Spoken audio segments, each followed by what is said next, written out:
여러분 안녕하셨습니까? 양영TV의 양영태입니다. 네, 김명수 얘기하기 싫으면 김명수는 얘기하기 싫으면 아주 안 하고 싶다는 게 요즘 말입니다. 이 김명수 기사가 나오면 난 말 안 하고 싶다. 왜 안 하고 싶으냐? 아, 지겨워, 피곤해. 이렇게 나옵니다. 지금 이 같이들 이렇게 대화를 정치평론하는 분들하고 이렇게 대화를 해보면 김명수 나오면 그 XX 얘기 듣기 싫다라는 얘기가 많다는 얘기입니다. 이거는 뭘 의미할까요? 김명수 요번에 그 사과문을 발표했는데 글자 수가 733자라는 겁니다. 근데 그 안에 허위사실하고 거짓말한 게 7가지가 들어있다는 겁니다. 그 사과는 했는데 사퇴는 또 거부했습니다. 그래서 판사들이 뭐라고 그러냐면요. 입만 뻥긋하면 거짓말한다. 이런 얘기들이 무척 많았습니다. 익명 게시판에는 입만 열면 거짓말한다는 얘기입니다.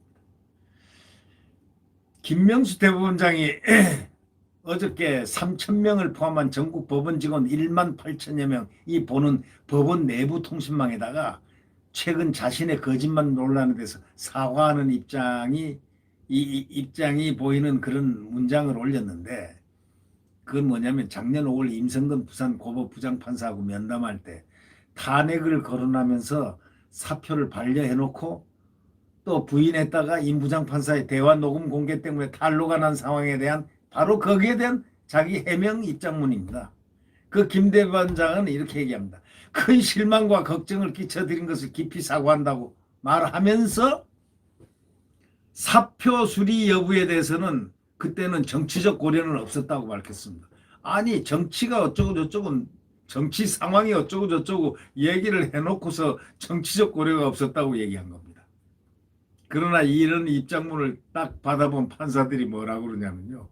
입만 뻥긋하면 거짓말이다 하고 아주 격한 반응을 보이고 있습니다. 아주 정말 격한 반응을 보이는 이 판사들의 심정은 어떠하겠습니까?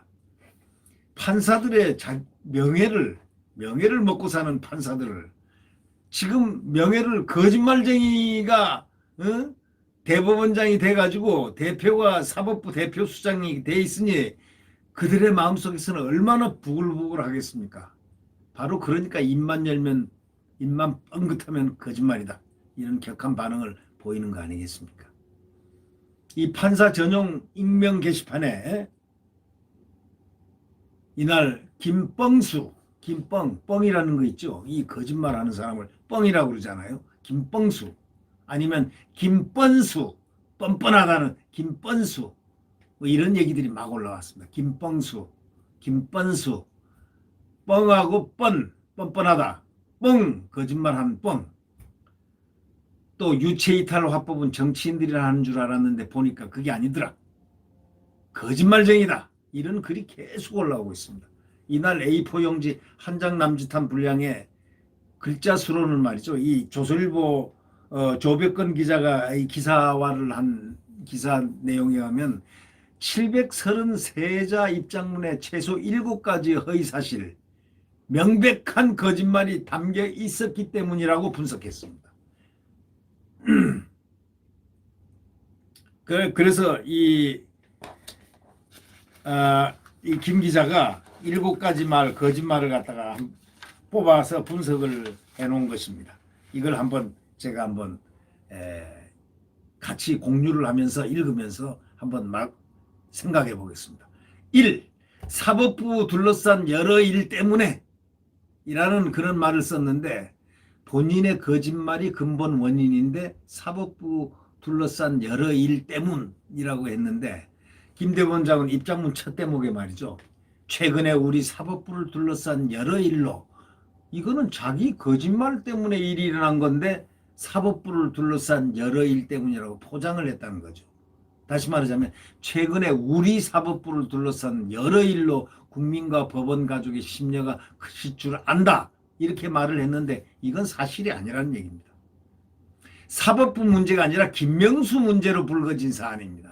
그가 여당과 탄핵 거래를 한 의혹이 있고 거짓말을 했기 때문에 생긴 일인데 이게 우리 사법부에서 생기는 이렇게 거짓말을 한 겁니다. 그래서 이걸 갖다 1로 꼽았고요. 두 번째로 뭘 꼽았냐면 그는 이렇게 얘기했습니다. 저희 부주의한 답변으로 실망을 끼쳐드렸다. 작년 5월 임부장 판사의 사표를 발의하면서 탄핵 발언을 한 적이 없다고 국회와 언론에 공식 문서로 답변한 것이 부주의한 답변이었다는 것입니다. 이게 바로 문제입니다. 저의 부주의한 답변? 이게 아니죠. 부주의가 아니라 거짓말한 거죠.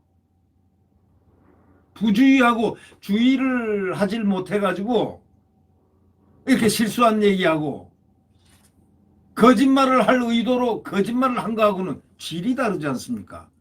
근데 부주의한 답변이었다고 하는 겁니다. 이는 부주의를 답변이 아니라 거짓말이었는데 자꾸 이런 식으로 공개된 녹음에서 면담 녹음에서 그는 탄핵을 5번 얘기하고 정치를 2번 국회를 1번 말한 걸로 나오는데도 불구하고 이렇게 부주의한 답변이라고 거짓말을 했습니다. 부주의한 답변이 아니라 거짓말한 것이다. 나의 거짓으로 인하여 이렇게 실망을 끼쳐서 죄송하다. 이렇게 얘기해야 되는 것입니다. 그 다음에 세 번째로는 지적이 뭐냐면 정치적 고려가 있지 않다 했습니다. 근데요, 아까 녹취록에서 봤지 않습니까? 이 김대보 원장은 자기 입장문에서 임부장 판사 사표 수리에 정치적 고려가 있지 않았다는 점을 분명히 말씀드린다 이렇게 말을 했거든요. 이건 새빨간 거짓말이라는 겁니다. 뭐냐? 김대보 원장은 작년 5월 임부장 판사 면담에서 나로서는 여러 영향이랄까 또 정치적인 상황도 살펴봐야 되고 이렇게 말했습니다. 이런 그의 육성 목소리가 지금 나오고 있지 않습니까? 이것이 최근 임부장 판사가 공개한 당시 대화 녹음에 생생하게 담겨 있는데 이 녹음 파일이 언론을 통해 또 전 국민에 공개된데도 불구하고 김대보 원장은 거짓말을 또 반복합니다. 정치적 고려가 있지 않았다. 그 말에 정치적 상황을 살펴야 된다고 자기가 얘기해놓고 말이죠.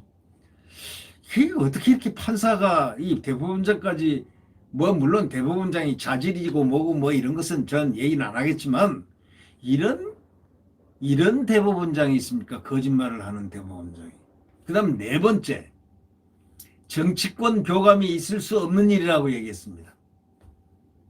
아니, 그는 또 정치권과 교감하거나 정치적 고려를 해서 사법 독립을 위태롭게 하는 건 있을 수 없는 일이라고 말을 했거든요. 어저께 사과문에서. 그런데 면담 녹취록에서는 임부장 판사에게 툭 까놓고 얘기하면 자기가 툭 까놓고 얘기하면 했습니다. 툭 까놓고 얘기하면 지금 뭐 여당이 탄핵하자고 저렇게 설치고 있는데 내가 당신 사표 수리를 하면 국회에서 무슨 얘기를 듣겠냔 말이야. 이렇게 얘기를 한 겁니다. 이게 녹취에 녹음에 그대로 나오고 있습니다.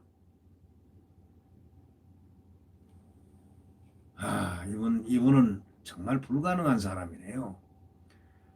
또 이렇게 얘기했습니다. 5번째로는 그 임부장 판사가 사표 수리는 법 규정을 고려한 판단이라고 이렇게 얘기를 했다는 겁니다. 임부장 판사 사표 수리는 자기가 한 사표 수리를 한 거는 사표 수리 문제란 얘기를 한 거는 법 규정 등을 고려한 판단이라고 했다는 겁니다. 이것도 새빨간 거짓말인 겁니다. 그는 면담에서 뭐라고 했냐면 사표 수리를 그러한 법률적인 건 차치하고라도 이 얘기가 벌써 나오잖아. 사표 수리 제출 그런 거 아니다 이런 얘기예요. 그러면 법률은 차치하고 정치적 사항도 살펴야 한다 그렇게 말을 했지 않습니까? 그래 놓고서 엉뚱한 얘기를 지금 하고 있는 겁니다. 그 다음에 6번째, 이 기자가 아주 세밀하게 디테일하게 잘 밝혔습니다. 네. 입장문에서 이 김명수는 이렇게 얘기했습니다. 제 노력의 궁극적 목표는 독립된 법관에 의한 좋은 재판이었다. 이렇게 얘기를 했는데 그러나 그는 현 정권과 자신의 입맛에 맞는 코드 재판을 하느냐 마느냐에 따라 판사 인사를 하고 있고 또 그에 따라서 얼마나 지금 비판을 받고 있습니까? 예를 들면 사법행정권 남용사건 전담 재판부 재판장인 윤종섭 부장판사는 6년째나 서울지검에 그대로 놔두고 있습니다. 왜? 기분 좋게 해주니까 그렇겠죠? 김명수가 기분 좋은 재판을 해주니까 그런 거 아니겠습니까? 왜 6년째 놔둡니까? 다른 사람들은 3년만 하면 확확 돌리면서 왜 놔둡니까? 지금 이 조백건 기자가 항의하는 게 바로 그겁니다. 또 조국 관련 재판을 하고 청와대 울산시장 선거 개입 사건 재판장을 맡은 그 여성 재판관 김미리 부장판사는 왜 4년째 서울중앙지법에 계속 유임시키고 있느냐 이거죠. 3년이면 누구나가 다 날아가는데 다 바꾸고 하는데 왜 그러냐 이거죠. 이번에 말이죠. 아주 좋은 재판을 했던 그 형사 25부의 다시 1인가 뭐 임정석 판사라든가 뭐 몇 분 있지 않습니까? 훌륭한 판결을 나고 또 정경심에 대해서 4년 판결을 해서 구속시킨 임정혁 판사 뭐 누구 이런 분들은 전부 다 외부로 보냈습니다. 근데 이게 윤종석 부장판사는 6년째고 김미리 부장판사는 3년이면 나가야 될 차례인데 4년째 그대로 또 유임시켰습니다. 그래놓고 뭐라고 그런 줄 아십니까? 궁극적 목표는 독립된 법관이다. 그러니까 정권 입맛에 맞는 코드 인사를 안 했다는 겁니다. 이 벌써 증거가 드러나는데요. 이런 분들이 이분들 지금 여태까지 얘기했던 분들 이 두 분 있지 않습니까? 뭐 윤종석 판사라든가 김미리 판사 이분들은 우리법연구회 출신이라는 겁니다. 네. 저도 그렇게 들었습니다.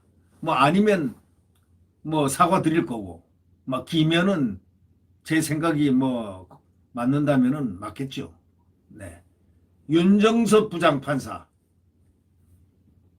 김미리 부장판사는 우리법연구회 출신, 즉 후신인 국제인권법연구회 출신. 그 우리법의 후신인. 그러면 우리법하고 국제인권법 여기는 회장을 한 사람이 누구냐? 바로 김명수입니다. 김명수가 바로 우두머리였습니다. 우리법연구회. 회장을 2번이나 했다고 그러죠. 네. 반면에 조국 전 장관 아내 정경심 교수에게 실형을 선고한 임정혁 부장판사 또 김선희 부장판사는 서울중앙지법에서 서울 서부지법으로 전출시켜버렸습니다. 뭐 눈에 보이지 않습니까? 네. 그러니까 또 거짓말했다 이겁니다. 법관 독립적으로 뭐 어쩌고 저쩌고 한 건 다 후라이다 이거죠. 뻥이다 이거죠. 뻔뻔하다 이겁니다. 김뻥수고 김뻔수란 얘기가 되겠죠. 그러니까. 그 다음에 7번째가 거짓말. 김뻥수 김뻔수의 거짓말. 여러 권한을 과감히 내려놨다 이렇게 얘기했습니다. 여러 권한을 과감히 내려놨다. 자기가 대법원장 인사권이라든가 승진시키고 뭐 이렇게 하는 뭐 여러 권한을 다 내려놨다 이렇게 얘기를 했던 거. 그건 완전한 뻥이다 이런 얘기죠. 그 뭐냐? 대법원장이 보유한 여러 권한을 과감히 내려놓았다 이렇게 말을 했는데 그러나 그는 올 초에 법원 정기인사 때 대법원 관계자를 통해서 법원장 승진이 아주 유력했던 A 부장판사 당시에 제가 기억하기로는 광수지법 법원장으로 알고 있습니다. 광수지법 법원장 후보로 아마 그때 광주 그렇게 알고 있습니다. 법원장인데 그 뭐 법원장 A 부장판사에게 사퇴를 종용했다는 겁니다. 아주 유력한 승진 유력한 분이었는데 사퇴하라고 압력을 넣었다는 겁니다. 그래서 사퇴를 했습니다. 비슷한 시기에 또 광주지법 법원장 후보로 추천된 B 부장판사에게도 후보에서 물러나라 지시를 했습니다. 이거는 남용 아닙니까? 권한 남용. 자기가 마음대로 하는 거예요. 이게 마음대로 찍어내게 하고 이게 어떻게 사법부 수장이 그런 짓을 합니까? 그 자기 밑에 판사를 마음대로 찍어내고 승진도 지 마음대로 하고 그래 놓고 이제 좋다 이거야. 자기 마음대로 했으면 좋은데 여러 권한을 과감히 내려놨다.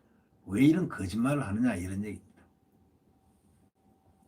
그래서 결국 김 대법원장은 이전에도 잇따라 거짓말을 했다는 비판을 받고 있습니다.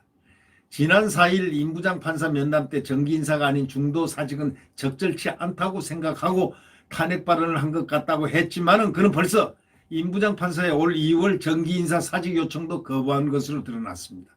올 2월 정기인사 때 사직하는 것 자체도 거부한 것으로 드러났습니다. 지난 5일에는 말이죠. 야당 의원들에게 면담 때 임부장 판사가 재판 중이라서 사표를 수리할 수 없다고 말했다고 했지만 면담 녹취록에는 이런 발언이 전혀 없습니다. 그러니까 거짓말투성이죠. 거짓말투성이인 입장문을 놓고 한 판사가 전용 익명 게시판에다가 이렇게 얘기합니다. 거짓말이 부주의한 답변이냐? 정치적인 고려가 없었다고 왜 거짓말하냐? 자기가 얘기한 걸 왜 부인하냐? 이런 글을 올리는 겁니다. 판사가 얼마나 화가 나면은 그 자기네들의 전용 익명 게시판에다 이런 걸 올리겠습니까? 이 글에는 직을 감당 못하는 자다. 못하는 사람이다. 정기인사 이동 전에 마지막 근무일에 이거 게시하고 진정성이 없다. 이건 이 입장문 발표한 거 이거 저 대법원장이 발표한 이거는 진정성이 없다. 대법원장이 만약에 피노키오 아시죠? 피노키오라면 코가 대법원 천장을 뚫고 나갔을 것이다. 이런 말도 나왔습니다. 피노키오라면은 코가 대법원 그 돌천장까지 뚫고 나갔을 것이다. 이런 말도 나올 정도입니다. 네. 자, 이런 대법원장을 우리가 국민이 알아야 하는 또 느껴야 하는 이런 것은 이 시대의 불행이라고 밖에 볼 수가 없겠습니다. 구독 버튼과 음지를 눌러주시면 감사하겠습니다. 안녕히 계십시오.